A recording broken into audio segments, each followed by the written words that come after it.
call the meeting to order. Ask the clerk to call the roll, please. Representative Ballman, Present. Representative Blanton, Representative Bowling, Here. Representative Bridges, Representative Burke, Here. Representative Chester Burton, Here. Representative Dossett, Present. Representative Dotson, Here.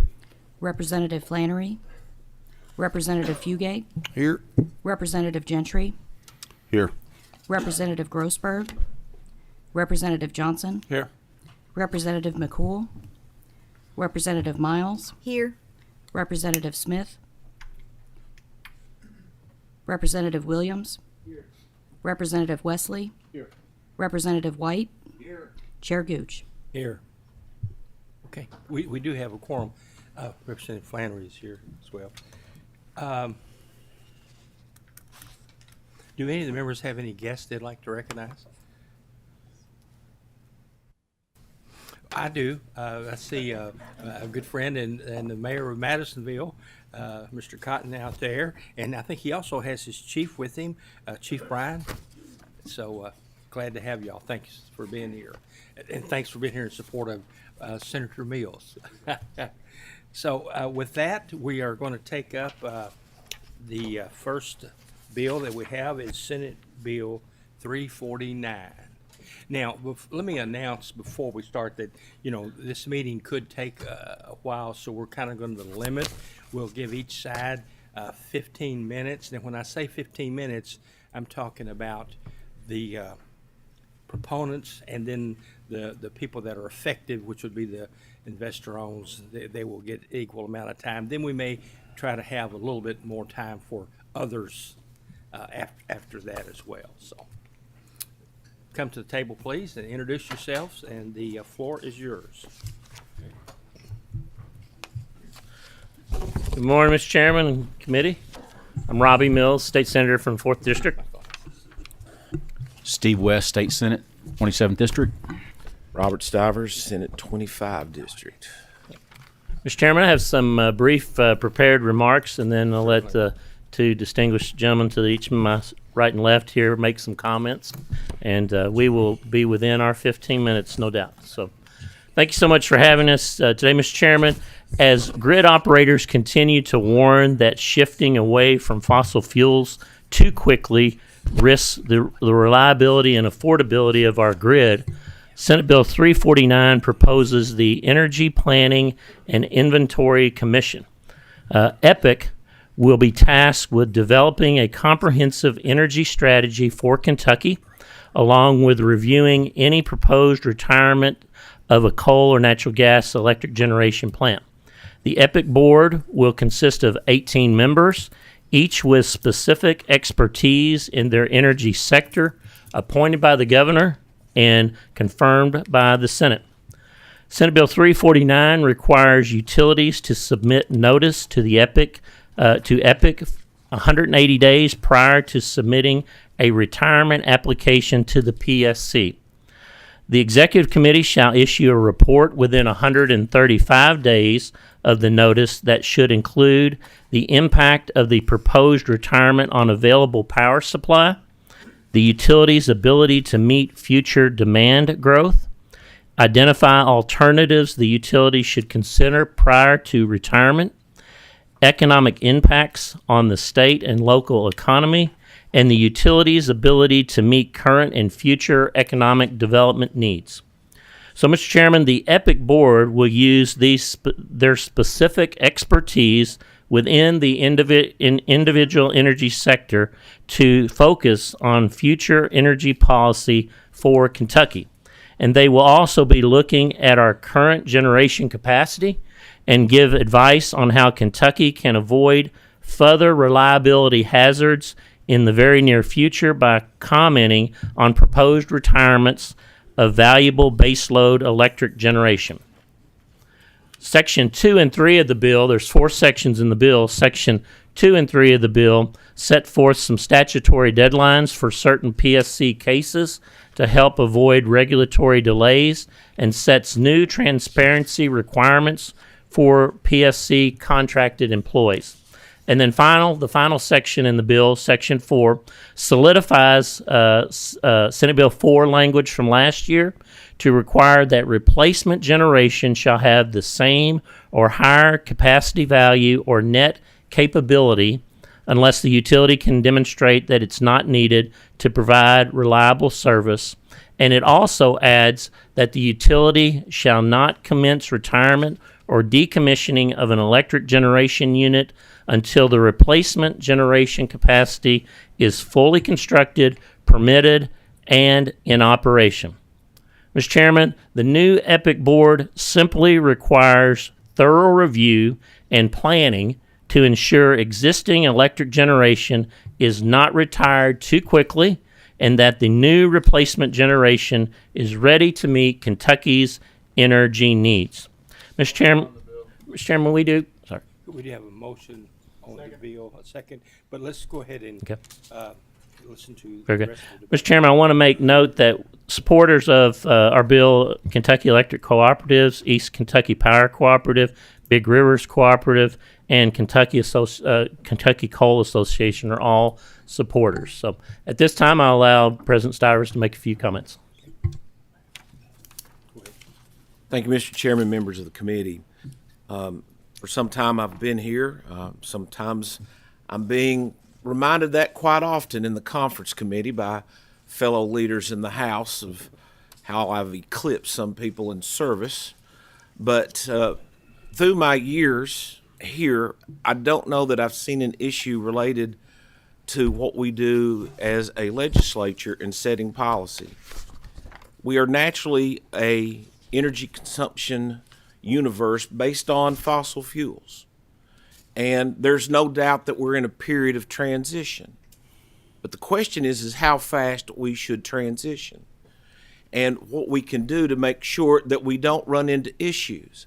Many of you who are on the Tennessee border will have heard about the TVA and what they've done in saying, don't bring to us any more than 5 megawatts of new generation because we can't handle it. You have seen a couple of instances, one in Storm Elliott, and most recently, a lot of people don't realize this, because of decisions in other states and the grids that we are on.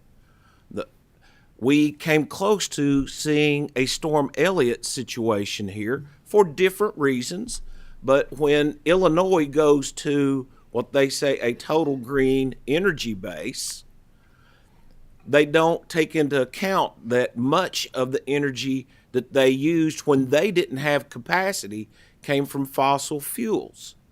So it really put our grids at high rate of usage and really close to maximizing all the grid capacity and getting us to a point that was very similar to what happened in Storm Elliott. At this point in time, I had requested a letter from both the Economic Development Cabinet and the PSC if anybody's done any forecasting of future energy use. Neither have. And I'm not doing that as a criticism, but that's what this group will look at. They will look at all sources, but particularly to make sure what we have right now is not taken offline too fast, and understand that the policies, and I give you a proxy statement from one of our investor owns, that their executive compensation packages are based on the fact of closing plants due to ESG, and that their compensation is to go from as fast as possible from a carbon-based to a renewable base. I don't disagree with that in concept if we can maintain the capacity that we have. But when you have a specific statement that is saying, close down Mill Creek unit number 1, your compensation is based on that, that's a financial consideration. That's not a security situation for us. So that's why we have come with this bill.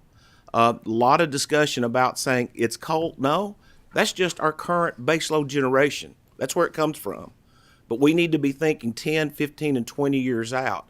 And that's the purpose of creating this commission that's independent and has individuals from all sectors on it. Thank you, Mr. Chairman. Thank you, Mr. Chairman. I'll just kind of wrap up. I have an overarching statement. A lot of the reason for this legislation, I feel, is that Kentucky needs an energy policy. We do not currently have an energy policy per se. And normally you would expect that that energy policy would come from the executive branch. And I don't see that happening. The energy policy I see that we have in place now is we rely on the whims of the federal government. So what is the new regulation coming out? What is the new budgetary item coming out?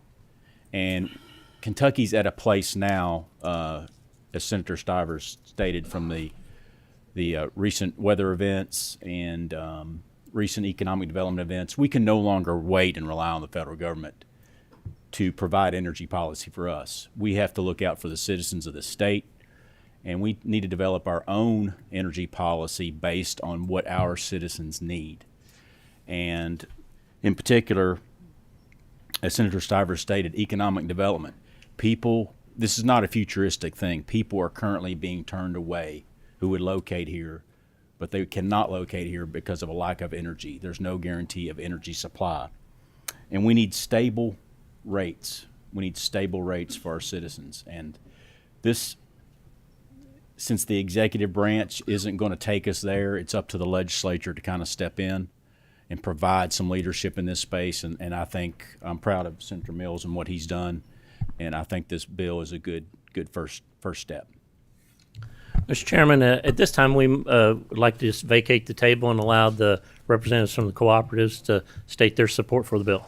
Yeah, I was going to do that, so that'll be fine. I'd like for the members from the electric cooperatives that have signed up to speak in favor come to the table next.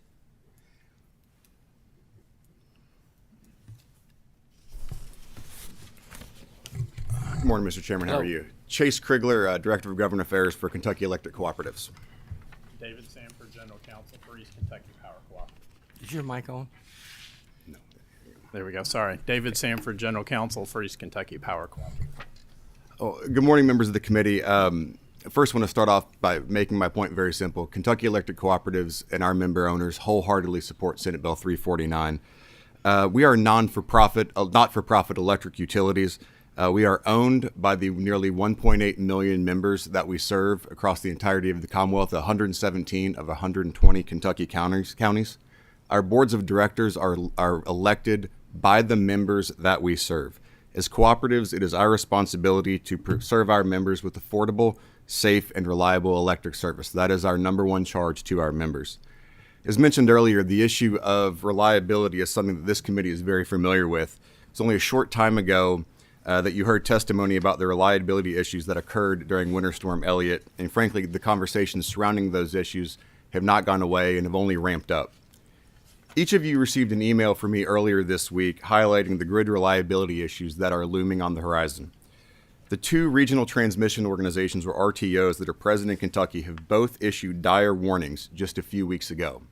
MISO, the Mid-Continent Independent Systems Operator, warns that there are imminent and serious challenges threatening reliability, and PJM warns that 58,000 megawatts of power generation may be shuttered by the year 2030.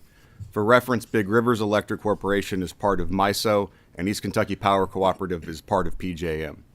I think that we can all agree, given the testimony that we just heard, that the closing of nearly 58,000 megawatts of reliable and affordable baseload generation by 2030 is something that each and every one of us should be concerned about. It's our belief that Senate Bill 349 can ensure Kentucky has a comprehensive energy strategy which meets the needs of our citizens today and can help us prosper into the future. Again, we urge you to vote yes on Senate Bill 349. If there are any technical questions related to this, obviously David Sanford can be more than happy to answer them, but with that, we urge support of Senate Bill 349. Thank you. Do any of the members have any questions for either of these two groups? Yes, Representative Gentry.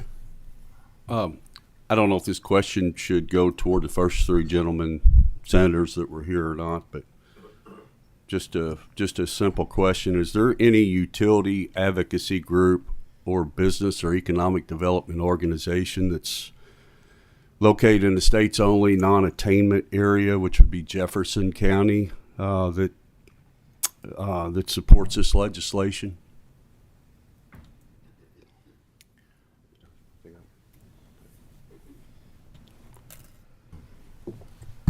I don't believe so, Representative Gentry. I don't.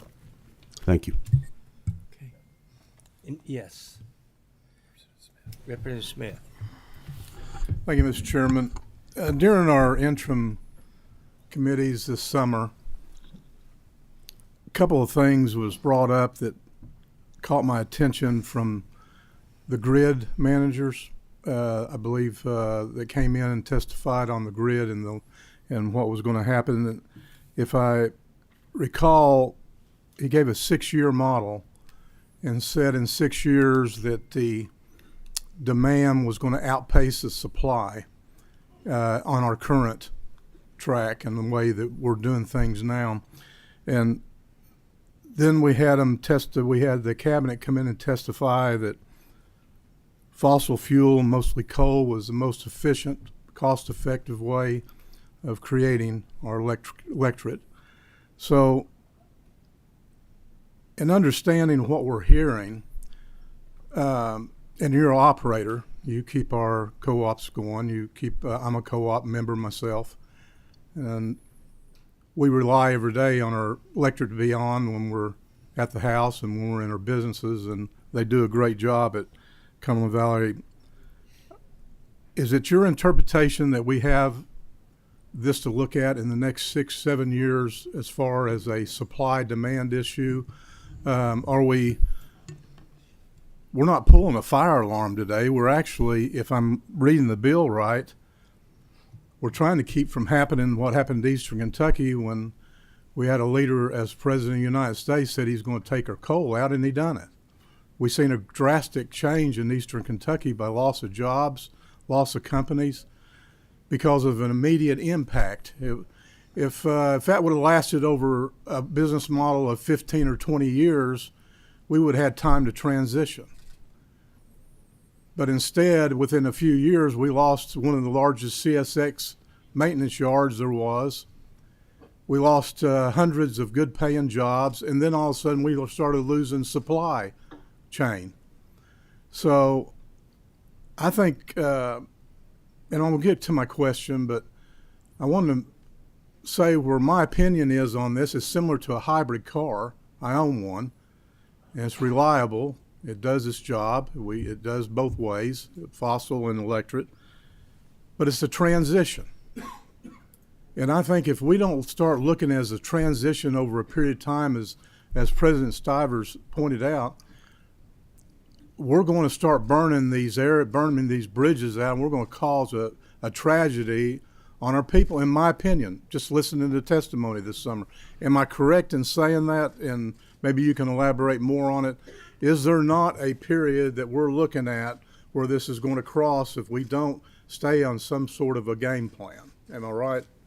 Yes, I would agree with you.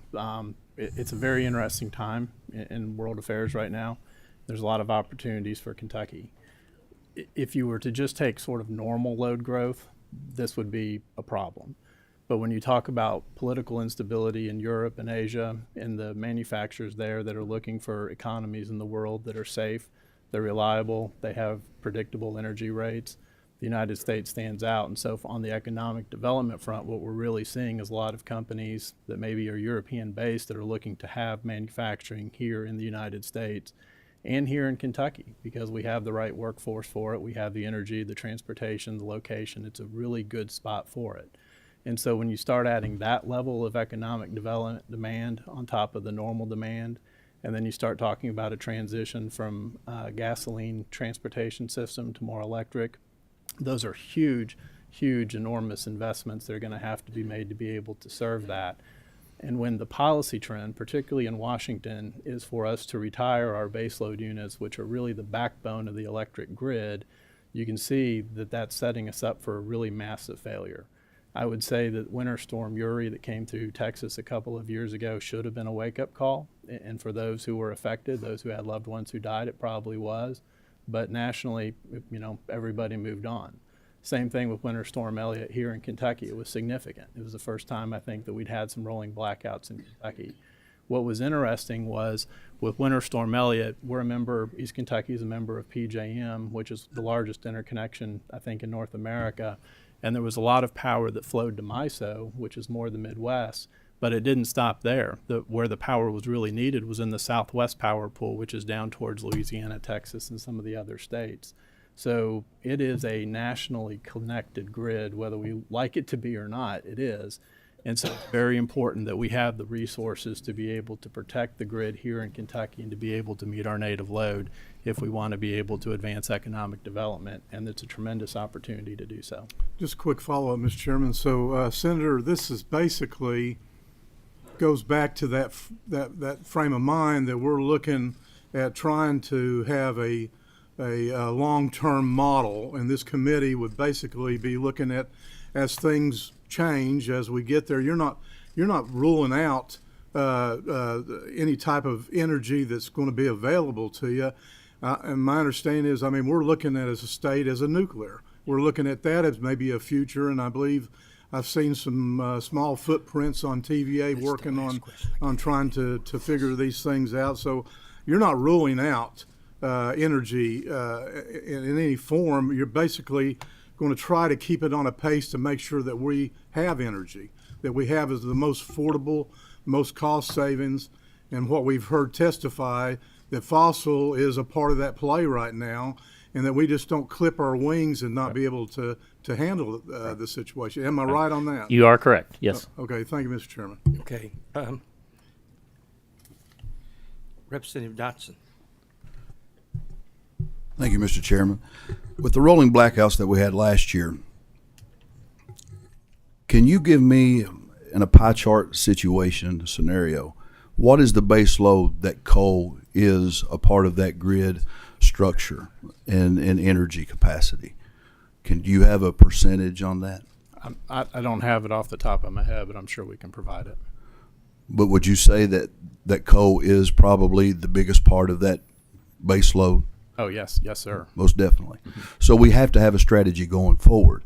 Germany, a few years ago, experienced the same thing. They went totally to renewable energies and experienced major problems with their energy policy in Germany, and they end up having to retract and build coal-fired plants. So I see the trajectory, and I see the planning and the purpose, and I thank Senator Mills and President Stivers and Senator West for coming and bringing this bill today. But I just want people to be aware that this has happened where they've just vacated coal policies and shut down coal-fired plants in other regions of the world and live to regret it. So I think coming up with an energy strategy is very effective going forward. So thank you.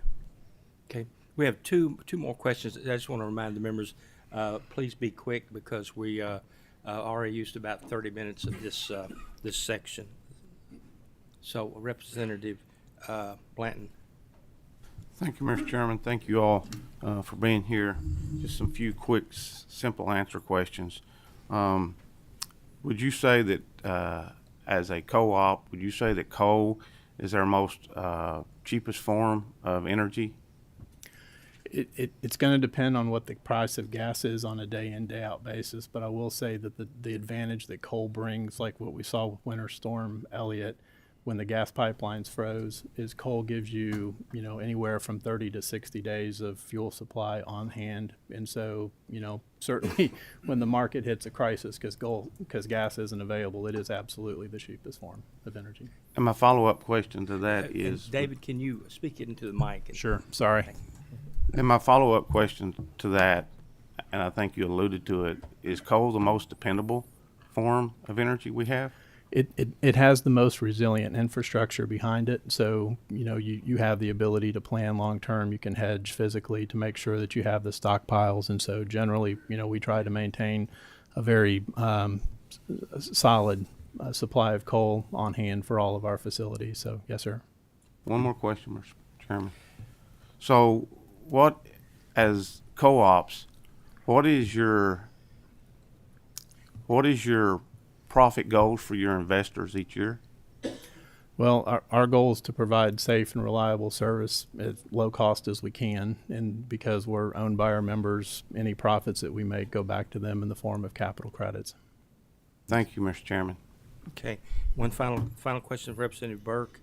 And I'm fortunate we got conference committees going on. We're about to lose a couple of our members, so I don't know where we're going from here. So, Representative Burke. Thank you, Mr. Chair, and thank you, Senator Mills, for your work on this bill. I do agree that it is incredibly important that we strategize to make sure that Kentuckians have dependable, reliable, affordable, and energy, sustainable at all times. My questions relate particularly to two different elements of the bill. And I think Senator Mills, you'll probably be most suited to answer my questions. The first question is that the makeup of the EPIC committee, to me, seems to be fairly stacked, predominant toward the coal industry. So I'm wondering if there's any room to add folks to the EPIC Commission as it relates to having someone who has experience or training in interconnecting bulk systems, or anyone who has experience with utility system operational reliability, or experience in portfolio-wide generation planning. Because it seems to me from our testimony over the interim that those are really unique specialties, and we were fortunate to have the testimony of people who had that knowledge and experience, but I don't seem to see them in the mix on the commission. So I was wondering if you could please speak to that. Yeah. We've beat this the memberships of the board around for multiple months and talking about it. I'm good with where the board is at right now. I think my answer to that would be if we got the EPIC board together and we felt like we needed more expertise, that we could add that at that time. But you put 18 people together that have energy experience, you're going to get a wider range of expertise. So I'm happy where it's at right now. I understand your concern. The investor-owned utilities have asked me that as well, and we've looked at that, and I'm happy where we're at right now. Okay, thank you. May I have one follow-up, sir? I'm sorry, we don't have time. I'm going to ask the other folks to come forward, the investor-owned utilities that want to speak against the bill.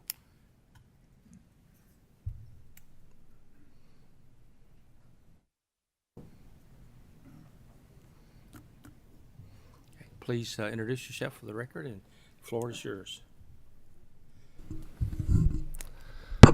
Mr. Chairman, good morning. Thank you to you and members of the committee. Thank you for allowing me to testify about the impacts of Senate Bill 349 on our customers and Kentucky's energy future. My name's John Crockett. I'm the president of LG&E and KU Energy. We serve more than 1 million gas and electric customers in Kentucky. That accounts for more than 40% of all Kentuckians' electric use. We are opposed to Senate Bill 349. It's bad for our customers and Kentucky energy users generally. It creates a special interest group pretending to do, with virtually no pertinent expertise, what the PSC actually does.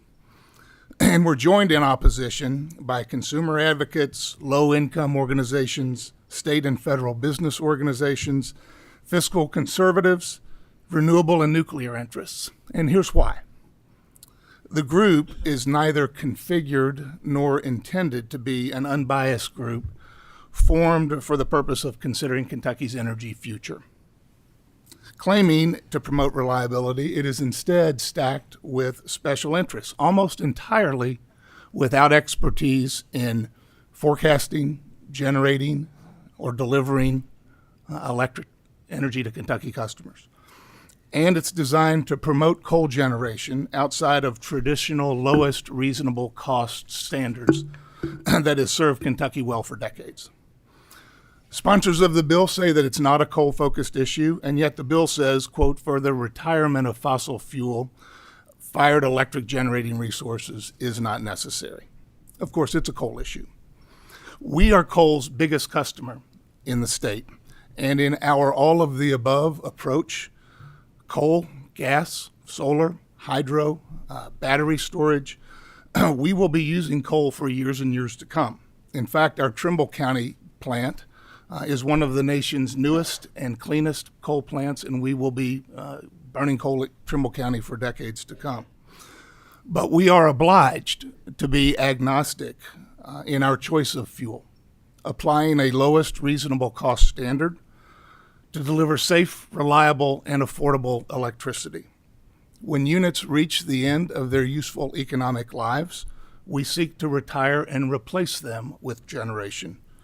The new generation is highly efficient and dispatched frequently, whereas older, uneconomic units are the last to be dispatched and run only 20 to 40% of the time. And the new generation gives our customers both additional capacity and increased reliability. The proposed board contains only 2 designees who actually have an obligation to deliver electricity to Kentucky customers safely, reliably, and affordably. Moreover, the board itself is political window dressing, if you will, for a 5-person executive committee vested with full authority to act. The coal industry has a permanent spot on the executive committee, yet no current member of the utility industry may serve. Who else has no spot on the executive committee?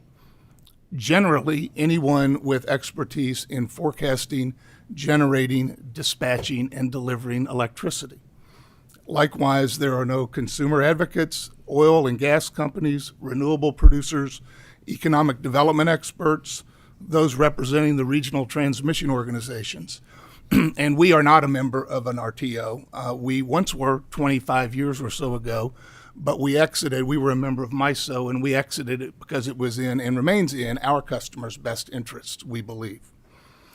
The Public Service Commission is already charged with this regulatory authority, ensuring that utilities plan effectively to meet projected customer needs, granting permission for the utilities to retire units when it's appropriate to do so, and replace that with new generation of whatever nature at lowest reasonable cost, and ultimately approving fair, just, and reasonable rates for our customers. It is with some irony that the bill suggests that the federal government interferes too much with the business judgment of industry and engineering professionals and regulated experts, state regulators, yet creates another layer of special interest, state bureaucracy, to do just that. We are all justifiably skeptical of regulatory expansion by government over the private sector, particularly the creation of an entirely new commission that shadows the role of the PSC. Imagine, if you will, how major companies in your districts would react to the creation of a new commission that duplicates existing regulatory process. For example, the automotive manufacturers in the state, how would they react to a bill that created a commission to require them to study the state's transportation and jobs before they would be allowed to decide what models to make, whether to shutter an inefficient plant or whether to build a new one? We welcome the legislator creating a legislative working group to look at these important energies holistically, but we do strongly oppose the creation of a special interest group invited to opine every time a coal unit reaches the end of its useful economic life.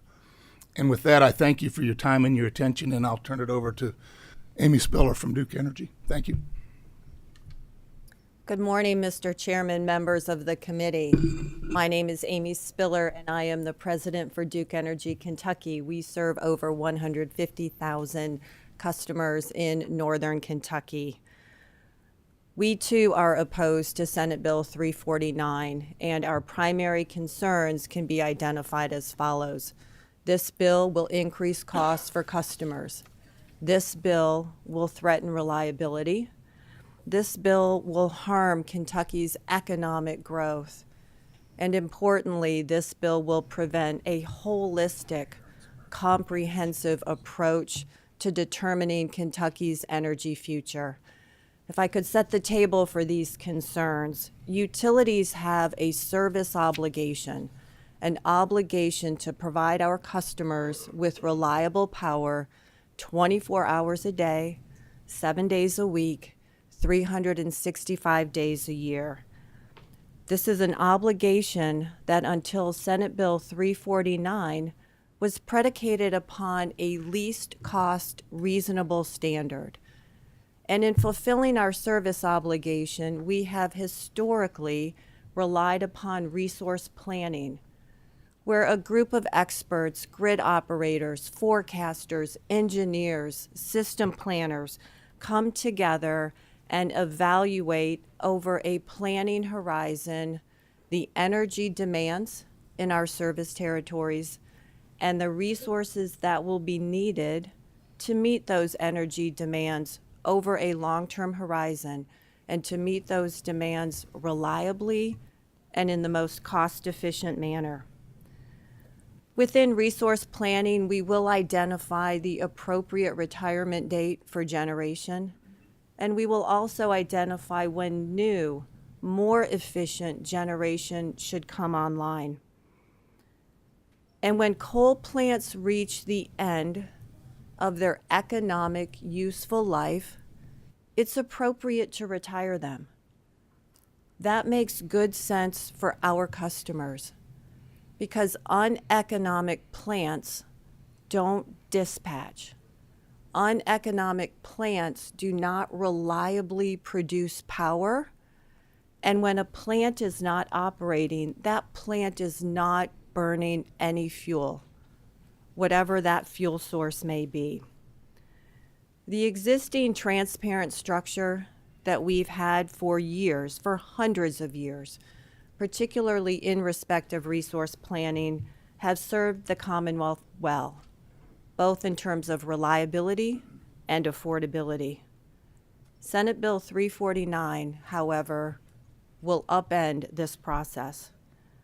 Under Senate Bill 349, coal plant retirement decisions will be judged by an exclusive executive committee, a committee that lacks any membership from someone with utility company experience.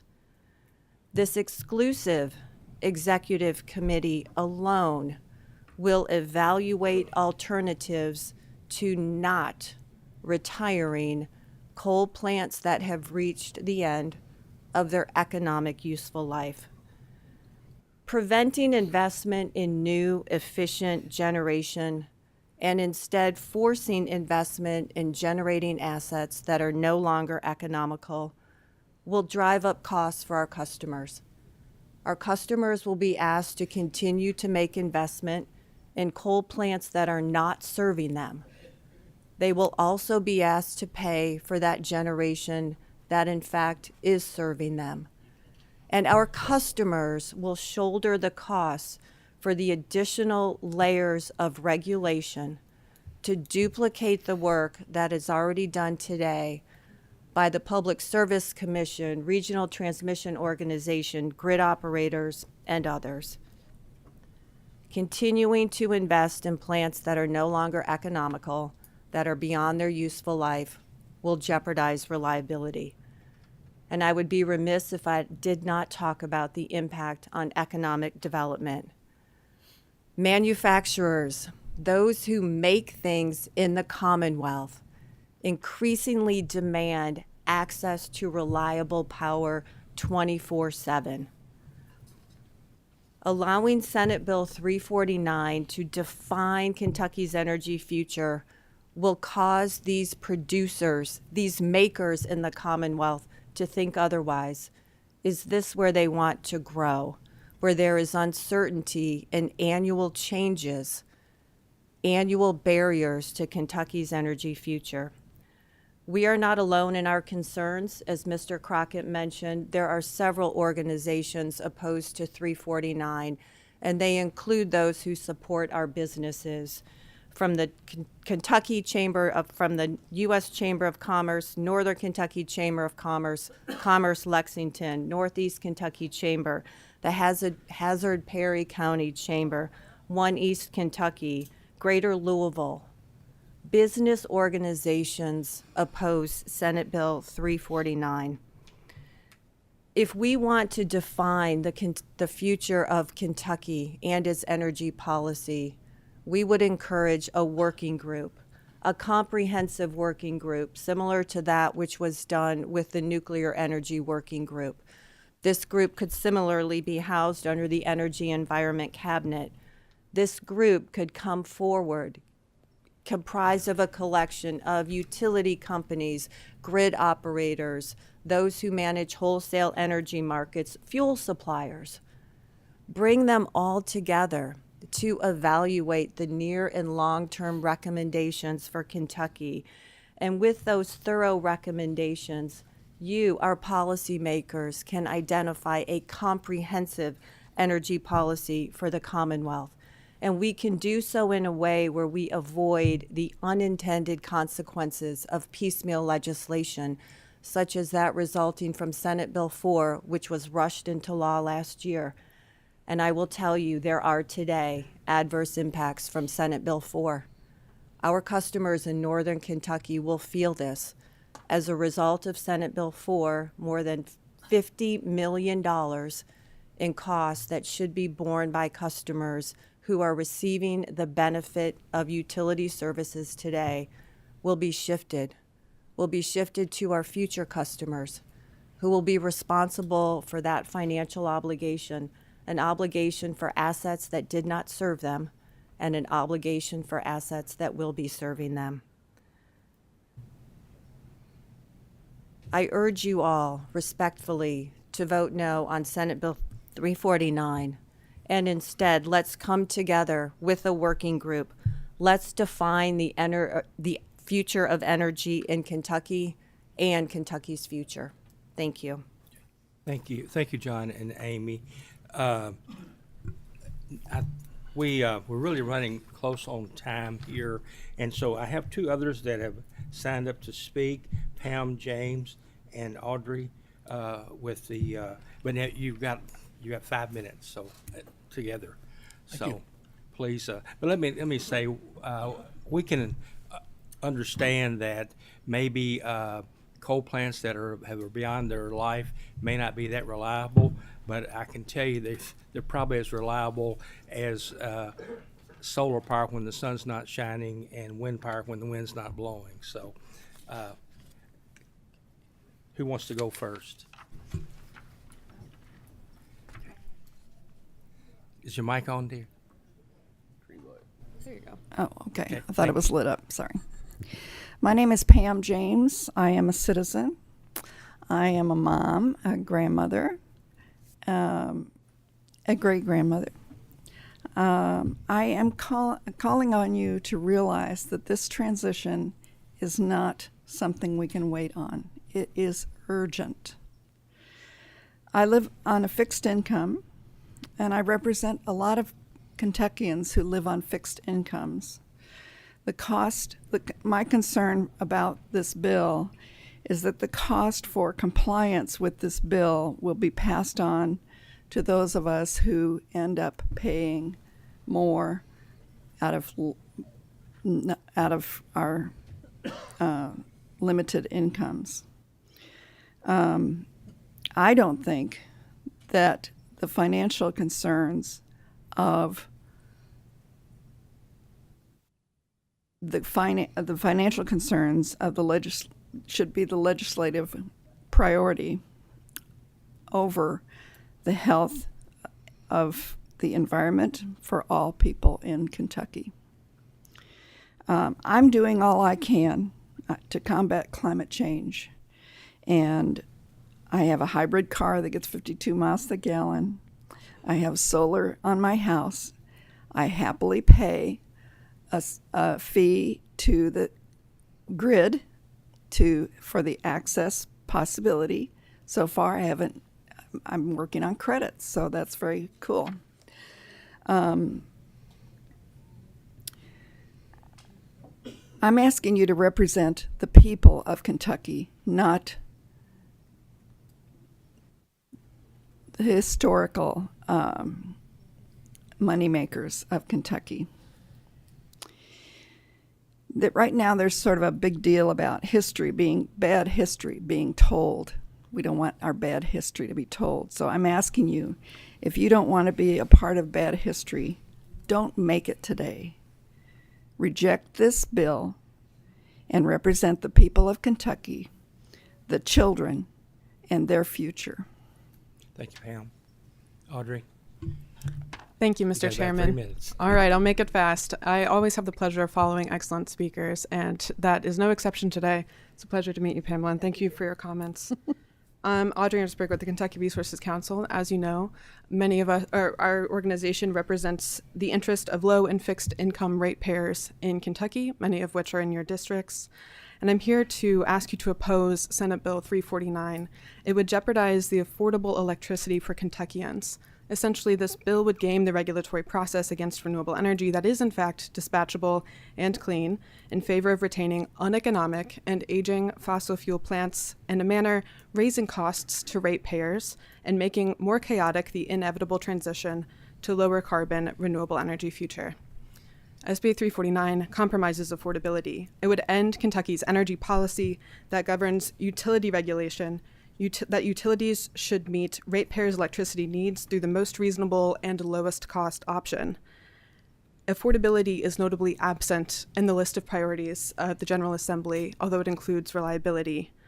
The monetary cost of our energy includes an accounting for the pollution it creates, which consequently means that natural gas and renewable energy are becoming the cheaper options. This bill would drive costs up for ratepayers by imposing barriers and delays on retiring uneconomic energy-generating units and thwarting the diversification of Kentucky's energy profile by eliminating increasingly less expensive options like renewable energy from being considered as replacement capacity. Energy demand is growing, so why would we categorically exclude renewable energy that could help meet that demand most inexpensively? Senate Bill 349 contains empty promises. Coal-fired power plants in Kentucky do not source coal from Appalachia, from eastern Kentucky, and will not impact that local coal economy. Western Kentucky produces more coal than eastern Kentucky, yet employs far less than half of the coal miners that are employed in eastern Kentucky.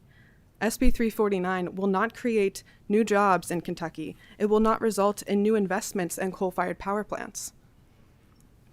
It impairs and interferes with the Public Service Commission unnecessarily. It places an unworkable deadline on PSC decisions. They'll be rushed and less thorough on complex issues impacting residential, commercial, and industrial consumers. It would subject consultants that don't produce evidence in cases to cross-examination and grants unlimited intervention in PSC cases that could lead to unnecessary delays for other cases. PSC employees are already understaffed and overburdened, and there is no appropriation for funds in this bill. SB 349 creates a structural conflict of interest in the Energy Planning and Inventory Commission in EPIC. It's stacked with representatives in energy sectors that have a financial interest in advocating against the retirement of fossil fuel plants and only one slot for residential customers. It produces reports and recommendations that the PSC is required to incorporate into its findings without subjecting it to discovery or cross-examination, which is a violation of due process rights. It empowers EPIC to consider issues that the PSC considers to be outside its jurisdiction, like external economic impacts, without considering other important issues such as public health, climate change impacts, and environmental justice. Let me stop you there. I think I've gone way beyond the time that Thank you for your time. Thank you. We have a motion and a second on the bill. I ask the clerk to call the roll, please. Representative Baumann? No. Representative Blant? Aye. Representative Bowling? Yes. Representative Bridges? Representative Burke? I'd like to explain my vote. Limited to 1 minute. Thank you. I cannot support this legislation for many of the reasons that have been articulated by the opponents. The EPIC committee duplicates the services provided by the PSC. It sets a time frame for PSC work that's unattainable. It includes a definition of dispatchable energy that doesn't reflect our current policies that include renewable sources of energy, which we have heard through testimony in the interim is essential to maintaining a reliable grid. We need to diversify, not double down on something that's being penalized from the federal level. increasing utility rates for the people of the 75th District is not something I can support, and without significant changes to the bill, I'll be a no. Representative Chester Burton. Explain my vote. 1 minute. Today, I have to vote no on this particular bill. After hearing from the representatives of Duke and LG&E, I support their comments, and my vote is a no. Thank you. Representative Dossett. Yes. Representative Dotson. Yes. Representative Flannery. Aye. Representative Fugate. Yes. Representative Gentry. Swing my vote, please. 1 minute. I've been around here long enough to know that when there's not enough time to adequately discuss proposed legislation and there's a lot of opposition, it's usually a bad bill moving. The rest of the world is moving toward a clean energy, and we need to in Kentucky as well, but instead of setting the deck for any kind of special interest group, we should be all working together to develop a strong policy with all industry regulatory shareholders at the table. And that will advance us logically, economically, and environmentally through this long transition that we're going through for our future. I don't believe this bill does that. So I'm a strong no. Thank you. Representative Grossberg. Explain my no vote. 1 minute. I'm not in the business of agreeing with the utility companies or the Chamber of Commerce, but this bill is bad for energy producers, bad for consumers, and bad for the environment. We are indeed in a transition period, not unlike moving from horses and carriages to automobiles 100 years ago. And back then, we certainly wouldn't have stacked a commission with horse breeders and carriage manufacturers, but not automobile distributors or road engineers. That's what we're doing here today. We need a balance of industries and experts. We need to prioritize reliability, sustainability, and affordability, and we absolutely need a working group and not this recommendation. I'm a strong no. Thank you, Mr. Chairman. Representative Johnson. Yes. Representative McCool. Yes. Representative Miles. Yes. Representative Smith. Mr. Chairman, quick explanation on my vote. First of all, I appreciate standing with my co-ops. I've trusted them for years, and I appreciate them taking time to come and explain their position here, so I'm a yes vote. Representative Wesley. Strong yes. Thank you. Representative White. No.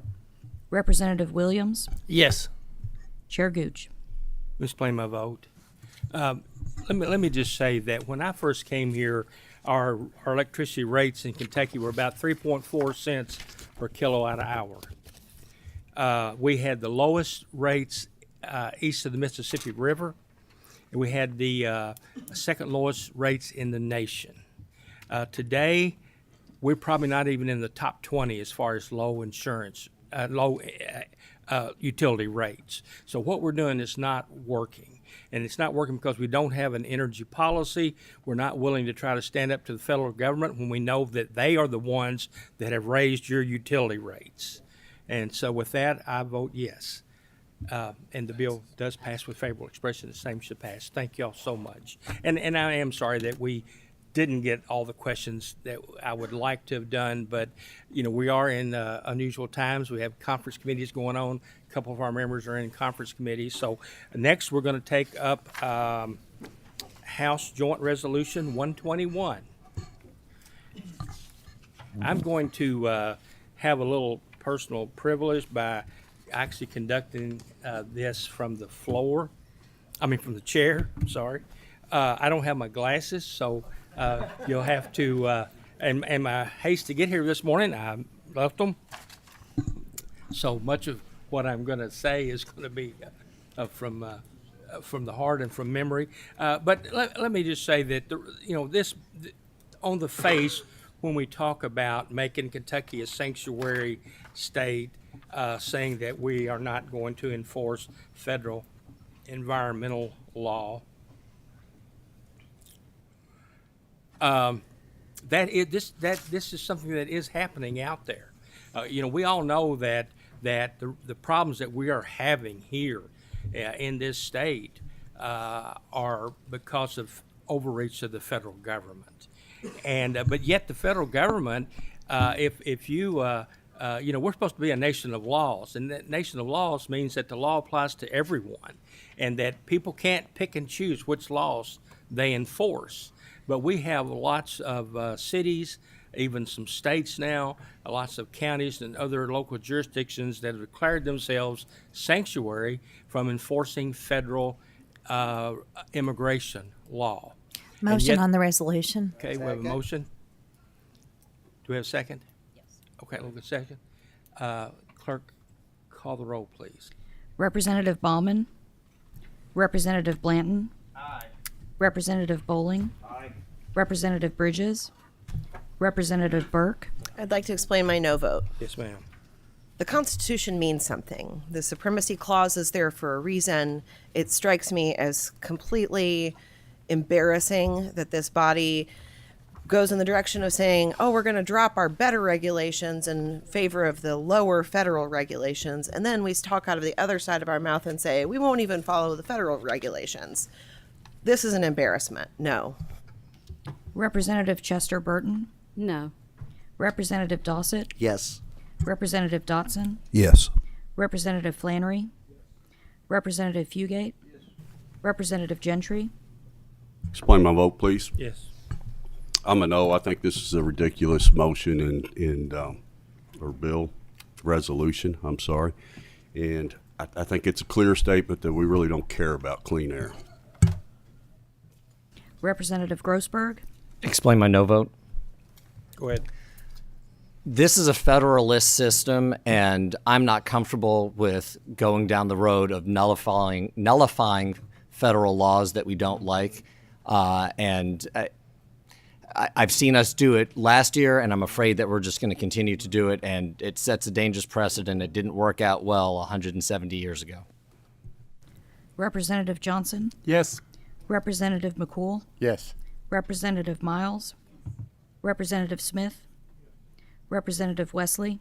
Yes. Representative White. Yes. Representative Williams. Yes. And Chair Gooch. Let me explain my vote, my yes vote. You know, I think last week had this on the agenda, and someone had sent a letter to us, and they were saying that if we pass this, that the federal government would come down on us and actually take primacy away from us and take over our enforcement of environmental law. And you know what? They were absolutely right. They will do that. And that's the problem is that you can't have a government, or you can't have any government where people pick and choose which laws to enforce.